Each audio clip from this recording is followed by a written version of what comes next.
Padre Celestial, te agradezco, Señor, tu misericordia, Señor. Señor, gracias, Señor, que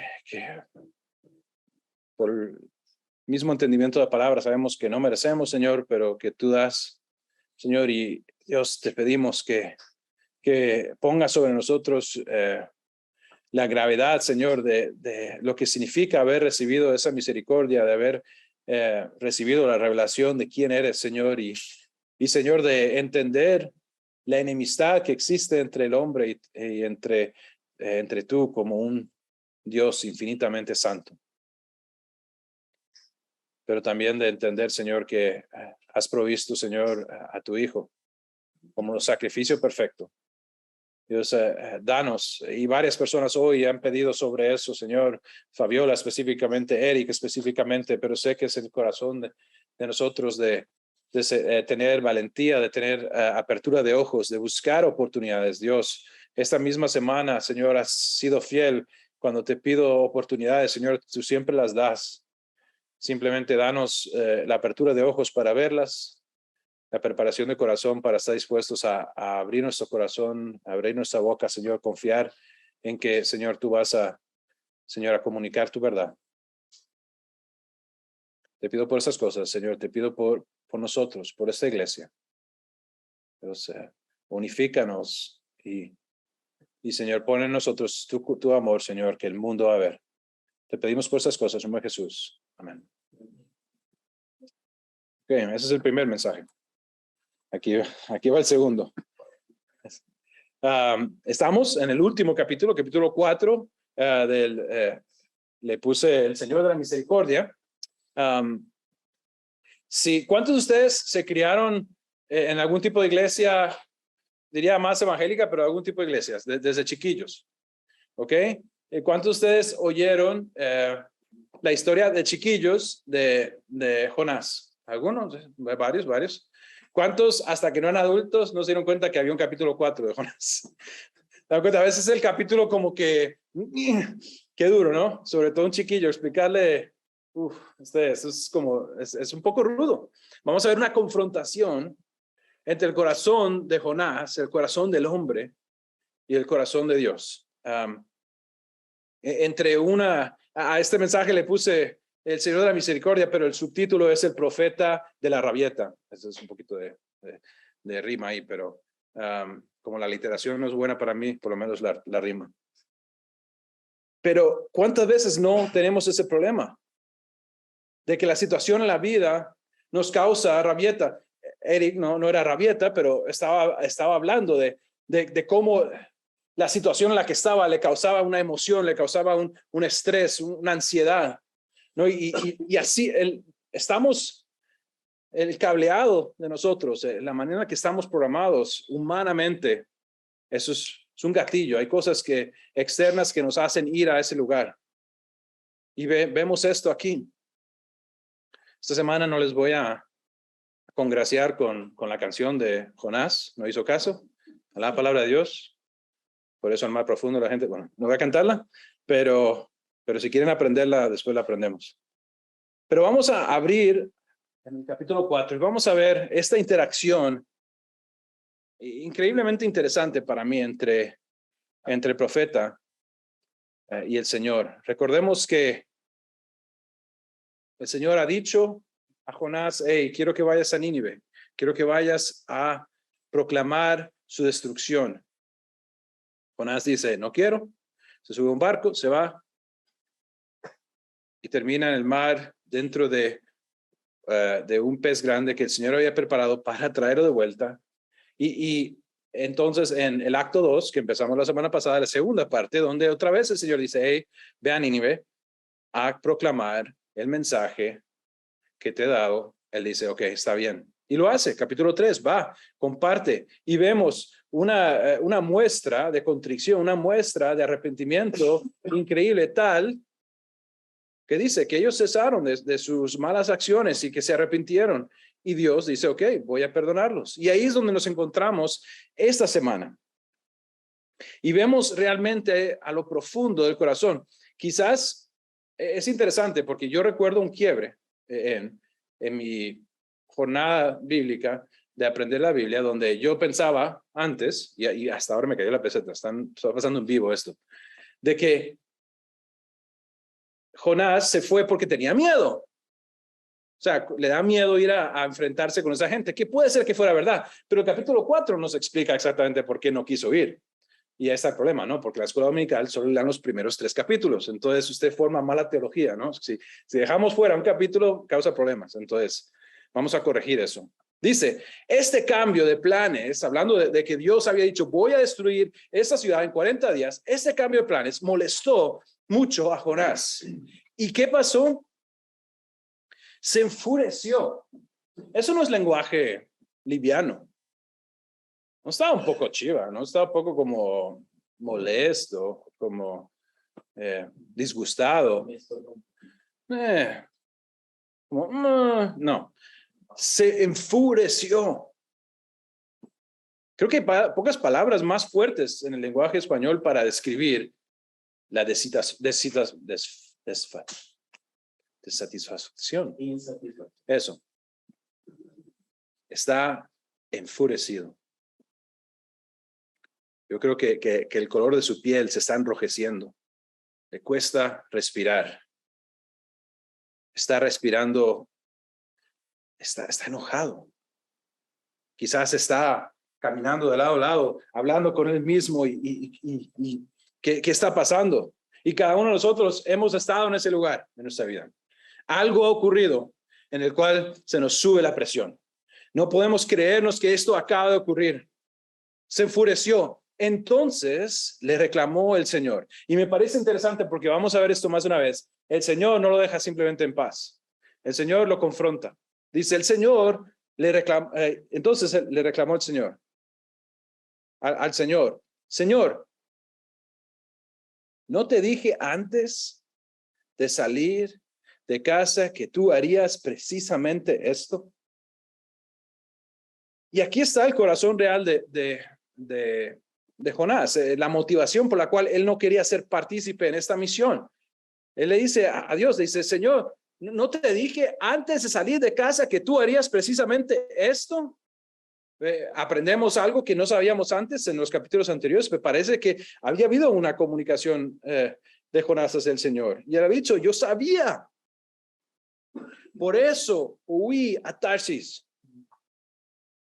Sabía que tú eres un Dios misericordioso y compasivo, lento para enojarte y lleno de amor inagotable. Estás dispuesto a perdonar y no destruir a la gente.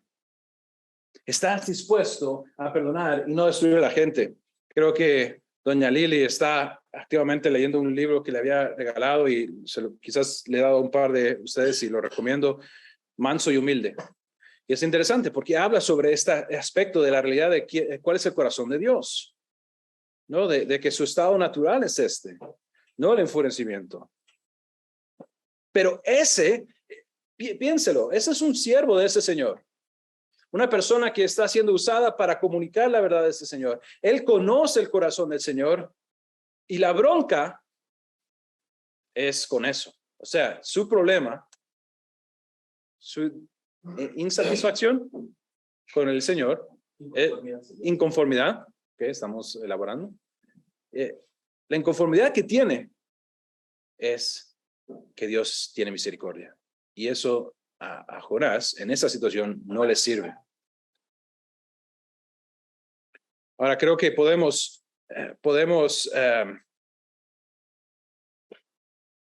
entender a través de simplemente históricamente, Dios ha sido misericordioso y ha bendecido de una manera muy grande a Jonás a través de ser de Israel, de conocer a Dios, han recibido misericordias. Entonces él ha recibido eso. Y aun cuando él se ha escapado de Dios, Dios lo ha rescatado y lo ha salvado. Y él ha dicho, hey, voy a hacer votos por eso. Está dando gracias por esa salvación. Entonces él ha experimentado la bondad y la misericordia de Dios. Él ha sido recíproco, ha recibido esto. Pero cuando esa misericordia se va a volcar hacia alguien con el que él no está de acuerdo, hay un zafis, hay un problema, ¿no?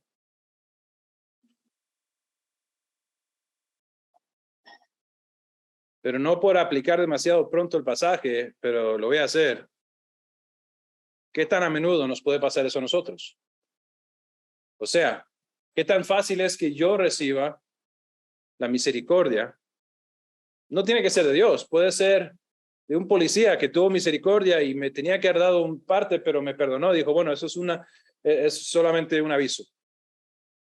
Pero cuando me raya otra persona y luego lo veo que lo pararon, es como eso, por fin, porque nunca pasa, pero por fin, eso más le vale. Se lo ganó. No sé de sus corazones, pero el mío está muy abierto y muy preparado para recibir perdón, recibir misericordia, recibir gracia. Pero usted no tiene que hacerme mucho para empezar a meterse en la categoría de los que naturalmente hablando, no estoy hablando que a través de lo que Dios hace. Por eso es que nosotros amamos, porque Él nos amó primero. Porque nosotros creemos que tenemos la capacidad de amar de una manera que yo no puedo amar hasta que Dios me ama primero y después yo puedo empezar a dar de eso. ¿Estás dispuesto a perdonar y no a destruir a la gente? Es interesante que unos 100 años más adelante Jeremías escribirá estas palabras, hablando del corazón, pero yo creo que esto simplemente está afirmando la realidad que Jonás, otras personas conocen muy bien y que Dios revela a Jeremías en este pasaje sobre su naturaleza, quién es él, cómo funcionan las cosas. Es el argumento de Job al final, ¿no? Al final de cuentas la respuesta es, hey Job, recuerda, yo soy Dios. Yo soy el que decidió hasta dónde llega el agua y hasta dónde no. Cómo ocurren las cosas. Pero vea este pasaje en Jeremías 18. Dice, el Señor le dio otro mensaje a Jeremías. Baja al taller del alfarero y ahí te hablaré. Así que hice lo que me dijo y encontré al alfarero trabajando en el torno. Pero la vasija que estaba formando no resultó como él esperaba. Así que la aplastó y comenzó de nuevo. Después el Señor me dio este mensaje. Oh Israel, ¿no puedo hacer contigo lo mismo que hizo el alfarero con el barro? De la misma manera que el barro está en las manos del alfarero, así estás en mis manos. Entonces, para un momentito para pensar eso. Lo que él está diciendo al pueblo de Israel, le está diciendo, hey, ustedes son mi pueblo, pero necesitamos recordar el orden de las cosas, de cómo funciona esto. Y al final de cuentas, tengo el derecho, tengo la habilidad como alfarero de hacer un cambio. Versículo 7 dice, si anuncio que voy a desarraigar, a derribar y destruir cierta nación o cierto reino, pero luego esa nación renuncia a sus malos caminos, no la destruiré como lo había planeado.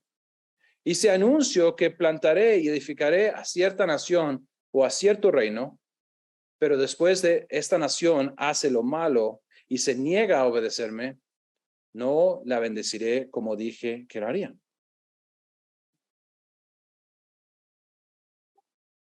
Israel sabía esto porque en el pacto en el cual ellos operaban, en el antiguo pacto, había muchas cosas que eran condicionales, ¿no? Y entendían que aunque Dios deseaba bendecirlos, había ciertas cosas que ellos podían hacer que iba a rescindir esa bendición, ¿no? Hasta que se arrepintieran.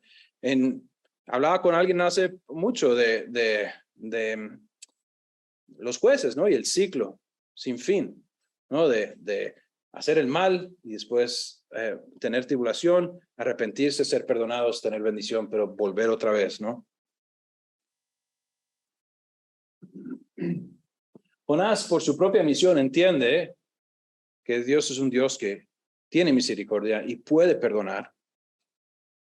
Y si podemos decirlo, Jonás se lo olía a la distancia. Él decía, yo creo, me temo Él dice, qué increíble ser el que llegue a decirle a esta mala gente que van a ser destruidos. El problema con esto es que no estoy seguro de qué va a ocurrir.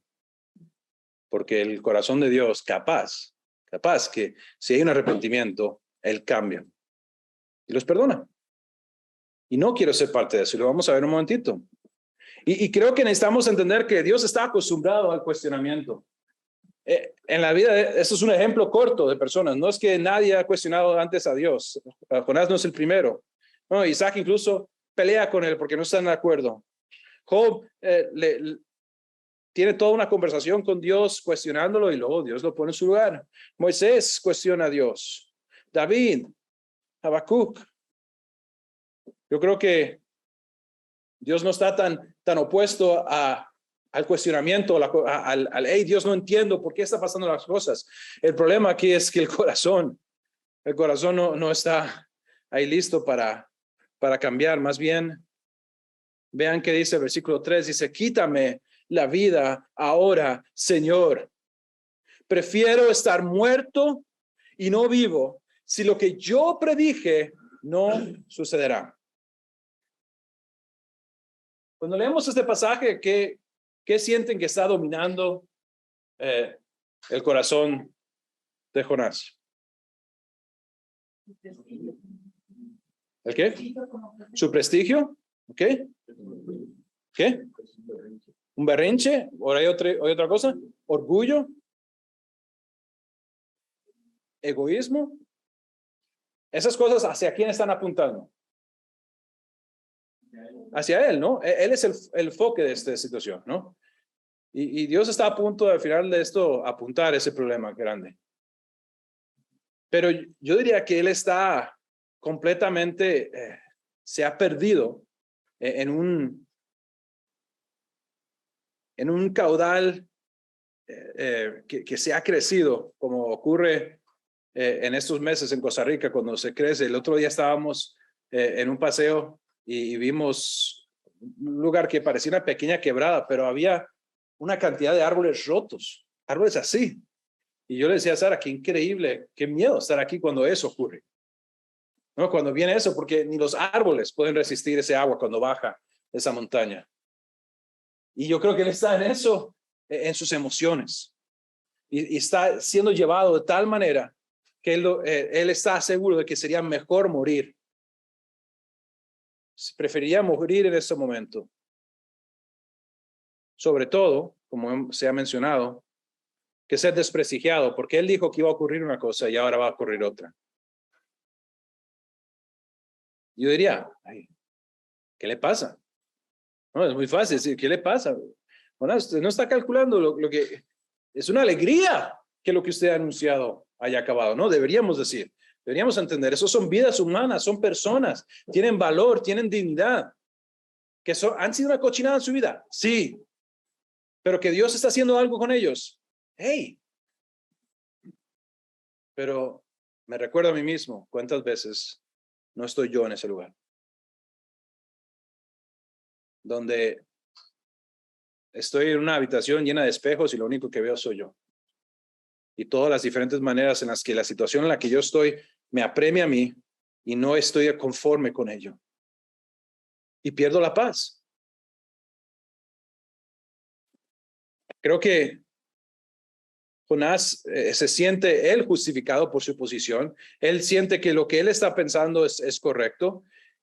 Y quizás esa justicia imputada por el hecho de que él es un profeta israelita, que es del pueblo de Dios. Entonces él es receptor del beneficio. Dios me ha salvado. Vemos que cuando nos justificamos a nosotros mismos, siempre viene de la mano el juzgar a otros.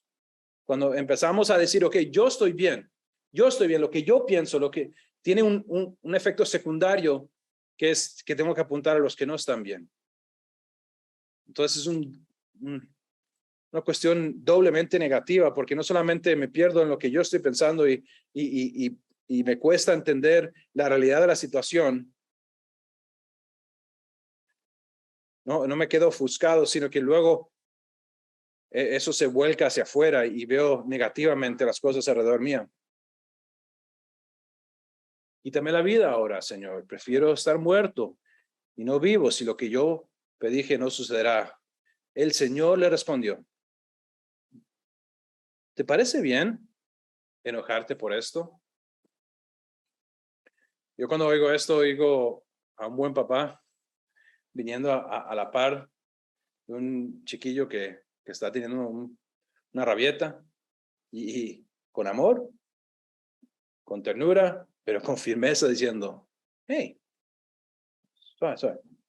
¿Está bien lo que está ocurriendo? Haciéndolo pensar. Y creo que es un buen ejemplo, como si Dios no pudiera dar solamente buenos ejemplos, pero de algo que no vemos muchas veces. Creo que en nuestra cultura, hoy por hoy, 2022, el descontrolarnos y dejar que la emoción nos lleve a cualquier lado es aceptado y no cuestionado. Nadie empuja en contra de, hey, piensa en eso, recapacite, considere esto. Simplemente dice, bueno, es que estaba enojado y ok, está bien. No, es que estaba enojado, se le subió ok, está bien. Pero, ¿sí o no? Aceptamos eso más. Aceptamos comportamientos que realmente tiene sentido que dijéramos, hey, y no estoy hablando de que usted se meta con una persona que no conoce, pero estoy hablando en mi familia, en mi círculo, de hablar verdad, aunque no sea cómoda. Yo lo necesito.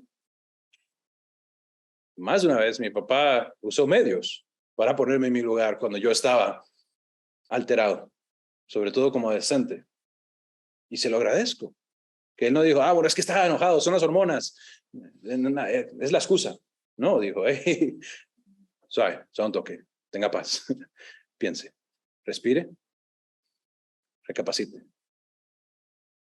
¿Te parece bien enojarte por esto? ¿Por qué? Porque yo dije que iban a morir y Dios los ha perdonado porque se arrepintieron. ¿Cuál es la respuesta de Jonás? Versículo 5 nos dice, entonces Jonás se fue al oriente de la ciudad e hizo una enramada.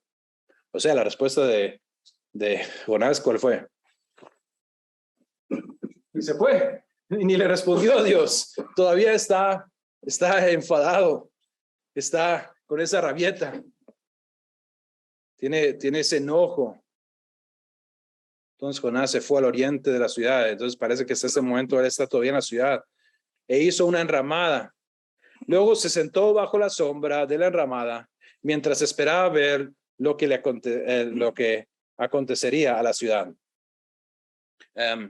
Históricamente, pensaríamos todos, él se va y se busca un lugar y está esperando a ver qué va a pasar, a ver qué va a ocurrir. No está una persona que está enojada, está esperando y quizás Dios se arrepienta otra vez, quizás Dios recapacite, se dio cuenta que ha cometido un error, que ellos merecen esta destrucción y los va a destruir. Me van a perdonar, pero hay una película que yo me gusta mucho y tiene una situación muy similar en la cual, no sé si los que la conocen saben, pero cuando pienso en esto, en la ridiculez de este momento, me recuerda a esta película, ¿no? Donde esta persona se va al campo, fuera de la ciudad, porque está enojado, las cosas no han ido bien y está esperando para él morirse. Voy a morirme. Y tiene estos palillos ahí que nada que ver. ¿Qué hace eso? No hace nada. Y yo cuando pienso en eso, pienso Jonás. Jonás no está pensando lógicamente. Jonás está enfadado y se ha ido ahí a morir. A ver qué, ¿no? Ahora bien, el Señor Dios proveyó, otra vez, lo ha hecho antes, ¿no? Dios provee varias cosas en esta historia, pero el Señor Dios proveyó de una planta frondosa, creciera ahí, y pronto extendió sus anchas hojas sobre la cabeza de Jonás y lo protegió del sol. Qué acto más misericordioso, ¿no? Él está allá afuera y yo lo veo como pienso, qué increíble, me asombra la paciencia, el amor, la misericordia de nuestro Señor. Que Jonás está peleado con Dios y se va ahí a ver qué. Dios todavía le manda este acto, ¿no? Le da sombra, le protegió del sol. Pero vean todavía cómo, vamos a ver, y puse ahí una montaña rusa de emociones. Él está enfadado, ¿no? Y se va y se sienta, pero de repente dice, esto le trajo alivio a Jonás y estuvo muy agradecido por la planta. Otras traducciones dice, se alegró grandemente. Entonces pasamos de un enojo a una alegría, de repente, porque ahora tengo una planta que me está dando sombra. Pero Dios también proveyó un gusano. Al amanecer, el día siguiente, el gusano se comió el tallo de la planta, de modo que se marchitó. Así que cuando el sol se intensificó, Dios proveyó un viento abrasador del este para que soplara sobre Jonás. El sol pegó sobre su cabeza hasta que se sintió tan débil que deseaba, ¿qué? Morirse. Y exclamó, es mejor morir que vivir así. Está enojado con Dios, está enfadado, quiere morirse. Después está aliviado y muy agradecido. Ahora de repente quiere morirse otra vez. Por eso hablo de que parece que está como una montaña rusa. Usan ese término, Costa Rica, montaña rusa, ¿no? De arriba y abajo, arriba y abajo. Creo que el término clínico hoy en día sería bipolar, ¿no? Va de un lado a otro, ¿no? Y está arriba, está abajo. Pero creo que esto nos muestra a un Jonás que está viviendo en el arrebato de sus emociones más que en mirar más allá. Más que en decir, hey, si es la voluntad de Dios, es bueno. Y qué bueno que aunque esta gente es terrible, que Dios los perdone. Y eso es algo que yo tengo que recordar. Pero no hay que ir muy lejos para recordar que, ¿por qué no celebraría yo la redención y el perdón de personas terribles? Si mi redención significa el perdón y la salvación de una persona terrible. Ese soy yo. Yo merezco la ira de Dios. Yo no tengo nada que merezca que Dios diga, no, a él sí. De nuevo, Dios habla con Jonás. Dice, entonces Dios dijo a Jonás, ¿te parece bien enojarte porque la planta murió? Otra vez oigo este discurso del Señor intentando ayudar a Jonás a pensar lógicamente, pero más que lógicamente, simplemente la realidad de lo que está ocurriendo y mirar más allá de él. ¿Te parece bien enojarte porque la planta murió? Sí, replicó Jonás. Estoy tan enojado que quisiera morirme. ¿A quién afectó la muerte de esa planta? A Jonás, solamente, nadie más. Bueno, el gusano comió una buena comida, pero ahora Jonás está con calor. Entonces, ¿en quién está pensando Jonás? ¿En quién está enfocado Jonás? En él, en su situación, en su condición. Entonces el Señor le respondió, ¿sientes lástima por una planta? Aunque tú no hiciste nada para que creciera, creció rápido y murió rápido. Pero Nínive tiene más de 120,000 habitantes que viven en oscuridad espiritual, sin mencionar todos los animales. ¿No debería yo sentir lástima por esta gran ciudad? Y es interesante porque Dios lo aplica a sí mismo. Y sabemos la respuesta es que Él lo hizo. Tuvo esta misericordia, lo vimos la semana pasada. Pero yo, a Jonás y a mí mismo extendería la pregunta, ¿no debería Jonás sentir lástima por esa gran ciudad? ¿No debería Jonathan sentir por la comunidad que está alrededor mía?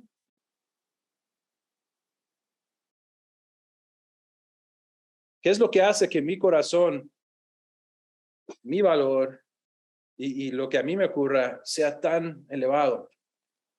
Y a veces lo que está pasando alrededor mío, incluso esté ciego, porque solo puedo pensar en lo que está pasando a mi alrededor.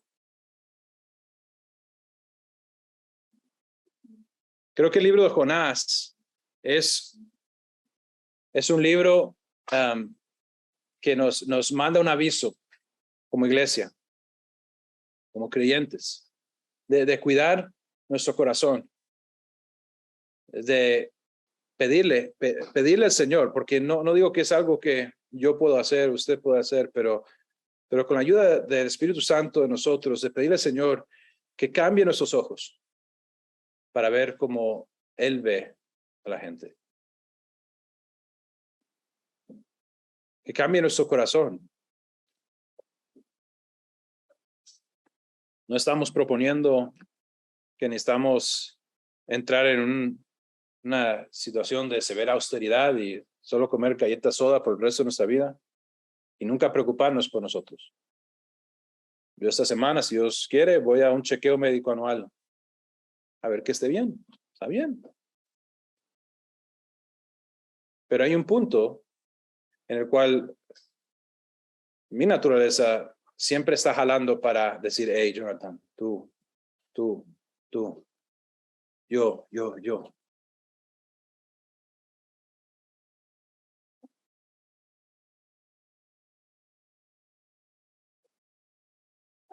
Creo que debemos de tener un corazón que está mirando más allá de nosotros.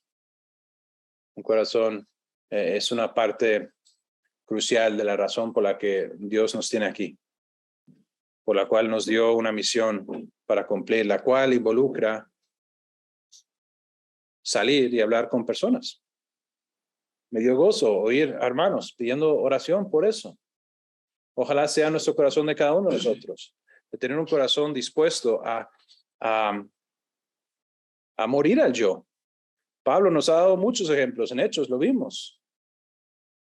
Y Pablo diría, Corintios creo, 9, que hey, yo estoy dispuesto a hacer cualquier cosa por cualquier persona. O sea, yo voy a cambiar quien yo soy y sacrificar mis preferencias y mis maneras.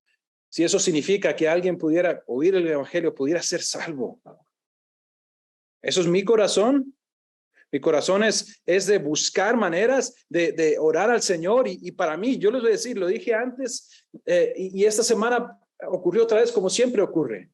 Que cuando yo le pido al Señor, Señor, dame esta semana oportunidades de hablar con alguien, siempre ocurren, siempre. Mientras mi petición sea honesta y no me quede en casa así, no, o sea, tengo que salir y tenga los ojos abiertos. La bronca. ¿Quieren oír la bronca? La confesión de su pastor. Es que no siempre oro por eso. A veces me encierro en una habitación llena de espejos y estoy viendo qué le pasa a Jonathan. ¿Qué le ocurre a Jonathan? ¿Qué quiere Jonathan? ¿Qué desea Jonathan? ¿Qué necesita Jonathan? Y necesito salir de eso. Necesitamos no tener el corazón de Jonás. Este es el último versículo de este capítulo. Como yo me crié en España, no tiene el colorín colorado. Este cuento se ha acabado. No hay un lazo bonito al final de esta historia. Nos quedamos con la incógnita. Ojalá Jonás sí recapacitó. Pero nosotros hoy tenemos que decidir quién vamos a ser. Como iglesia, como seguidores de Cristo, ¿quién voy a ser yo? ¿Cuál va a ser mi actitud? ¿Busco misericordia para mí, pero no para los que me rodean? No estoy diciendo que no celebramos que Dios sea misericordioso con nosotros. El salmista lo hace. Él levanta sus manos y da gracias al Señor por las misericordias que Él le ha dado. Hoy en el capítulo 23 de Salmos leímos sobre esa misericordia. Pero ¿qué pasa con los que están alrededor mío? ¿Dónde está mi corazón? Ojalá podamos darle gracias al Señor y decir, Señor, gracias por tu misericordia. Ayúdame a ser así con los demás, a tener un corazón que mira más allá de mí. Vamos al Señor en oración. Padre Celestial, Dios, haz tu obra.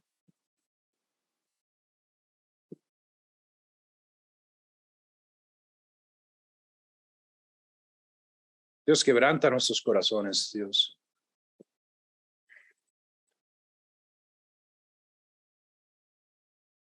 Dios, me arrepiento ante ti, Señor, y ante mi iglesia, que mi corazón a veces se asemeja tanto a Jonás, de donde me pierdo en preocupaciones por lo que ocurre conmigo, o cómo me siento, o las cosas que a mí me están pasando, Señor, hasta el punto que ni siquiera puedo ni ver, ni oír, ni pensar en nadie más. Señor, a veces mi corazón es tan oscuro que ni siquiera mi familia, Señor, es considerada en mi corazón. Dios, te pido que nos ayudes, me ayudes a arrepentirme de esto. Dios, a mirar más allá. Y sabemos que tienes algo para nosotros, Señor. Señor, sabemos que en tu perfecto plan deseas, Señor, que tengamos pies bellos, Señor, como los que vienen y traen buenas nuevas. Señor, quebranta nuestro corazón. Moviliza nuestros corazones. Los que salgamos de los lugares en los que nos encerramos a veces, Señor, y con valentía, Dios, orando como la iglesia del principio de Hechos, te pidamos, Señor, simplemente danos valentía para predicar el mensaje que tú nos has dado. Dios, te doy gracias por tu amor, Señor, y tengo plena confianza de que esa es tu voluntad y que lo harás.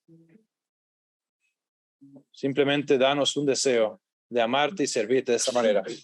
Dios, guía a tu iglesia. Guíanos en el futuro, en estas semanas, en estos días, en estos meses, Dios. Danos sabiduría para saber cuándo debemos actuar y cuándo debemos de confiar en nuestra ubicación física, Señor, y quedarnos aquí, o si es tiempo de movilizarnos. Muévete en cada uno de nuestros corazones, confórmanos.